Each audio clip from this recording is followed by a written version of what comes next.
Whether you're looking for manufactured or natural stone to accent or update your exterior or interior project of any size, Centurion Stone of Iowa offers a variety of styles, patterns, and colors for every need.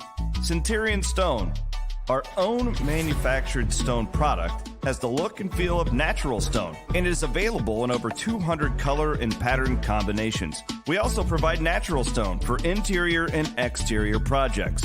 Our Des Moines and Omaha locations are open daily. Browse our wide variety of product samples with our helpful staff. They'll answer any questions that you have. Check us out on the web at CenturionStoneofIowa.com. Welcome in, CF postgame here.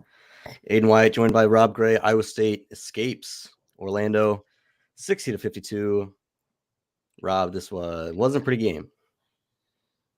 No, and full disclosure for me, I'm here in the Pete Taylor Media Room at Hilton. Cranked out the Women's Senior Day story. Great win for them, obviously. Hannah Bellinger showing out on her senior day. So I haven't been able to watch much of the game, but I was following with John and Eric and the stat broadcast deal. Yeah, what a really weird game. The game, again, the reason Iowa State's a top 10 team and they're still a threat to win the regular season Big 12 title and who knows what further in March is because they can grind out these kind of wins. I mean, the Cyclones had 13 points in the second half with 17 minutes to go. But UCF couldn't hit a three to save its life. I don't know if they ended up 1 of 19 or something like that. And the Cyclones, 10-0 run. I mean, it started with Kurt Jones free throws, Keyshawn Gilbert's steal and layup and one. Big shot from Milan. Oddly enough, they missed 3 free throws in a row with their 2 best free throw shooters, Milan Momcilovic and Trey King, but Trey hit the last one. And hey, the defensive effort was really good. UCF didn't score a field goal in the last 5:08. And Iowa State escapes, a place where a lot of teams have gotten bit there in Orlando. And UCF had won 2 straight. They'd lost 6 or 7 or something before that, but they've been in all those games. And this is a game where they probably felt, okay, we're going to shut the door here. I mean, we've got a chance to get a top 10 win, and they just simply couldn't get it done. I mean, a lot of stuff to look at. I mean, yeah, UCF 1 for 19 for 3. Iowa State 5 of 21. Felt like Kurt Jones hit a big one early in the half when the Cyclones offense was really stagnant. He ends up only 2 for 7, but 5 for 6 from the line. And the Cyclones did a lot of little things, turned it over a lot, but still outscored UCF 22-14 points off turnovers. Weren't great in the paint. Foul trouble for Taman Lipsy and Hassan Ward. But I don't know, Cyclone fans, you take it, right? I mean, another win and still in the hunt for the conference crown. Yeah, Iowa State notching their 12th conference win of the year. First time since the 17-18 season, 16-17 season. I think that's an underrated place to win. I mean, as you said, they knocked out, I think it was Kansas, Oklahoma, and Texas Tech were all in the top 25. But moving forward, how do you kind of keep this team motivated now that they're essentially locked into the 2 spot in Kansas City?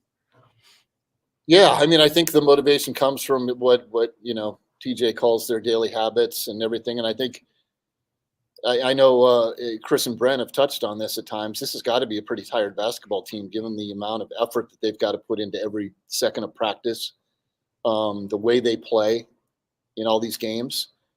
But the good news is I think Chris has noted in the last couple wins, which were far from pretty, especially the last one in Hilton, you're still winning.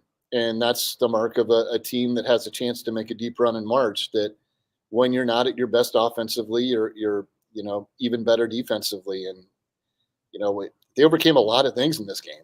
The Cyclones turned it over 17 times, very uncharacteristic. Again, Taman only gets a couple shots up, scores 2, has a couple, 3 rebounds, 4 assists. Keyshawn, first points of the second half, I believe, came on that steal, layup, and one. Robert Jones, 6 points. I mean, Big Rob did Big Rob things. He kept some balls alive and all that stuff. But, Trey King, I think, was really good. 7-11 from the field, 16 points. You needed somebody to do that. And I think Milan is a guy that they're going to have to lean on a lot down the stretch. Seems like he passed up a couple shots and went 1 of 5 from 3-point range, 5 of 11 overall, 11 points. I mean, we know he's got it in him. We know he's got that whatever dog mentality. He went from his comment early in the season about, big time players hit big time shots, and he's certainly done that a lot of times. But again, a game that, a lot of teams have lost going in that place when they don't have their A game. And Iowa State did not have its A game, but they made sure that UCF didn't have its A game too. And on to the next, I guess. But you could call it a workmanlike win. You could call it an ugly win. But no matter what, you take care of business. A 10-0 run. It's like this team can turn it on when it has to. Down 1, 50-49. They have 13 points, and then boom, boom, boom, boom, boom. Good night, Golden Knights. So, I don't think anyone should complain, feel bad about this performance. UCF's a pretty good team. I mean, 6-9 in the league in almost every, like I said. Another really good win. And now we'll see what they do. Hopefully improve NCAA seeding in the next couple. But, not a game I'd expect many fans to feel great about. But certainly, when you can get a road win in the Big 12, you should feel at least very good about it. Yeah, it's tough to ignore. Iowa State has not played their A or probably even B game over the last 3, but they're 3-0. So I think the root of the problem is on the offensive side. How are you feeling about Iowa State going into the last week of the regular season on offense? I think they'll get well to some extent. I mean, I don't think, look at some of the teams you've been playing in this stretch too. I mean, I don't look at any teams in the Big 12 and look, boy, that team can't defend. I mean, that's a hallmark of every team in this league now. And we come into it. It's been a mainstay of Cincinnati. I know BYU is more known as a high-flying, high-scoring team, but they can defend. We see UCF can defend, and they got a lot of length that can cause a lot of problems. So I think they'll get on track, but if they don't, I mean, if every game is this proverbial rock fight, I think they're pretty well equipped to win it against everyone, except maybe Houston. And that's to be determined, obviously, hopefully. Right. All right, Rob, let's get out of here. You got work to do. Big stuff coming up on Cyclone Fanatic tonight.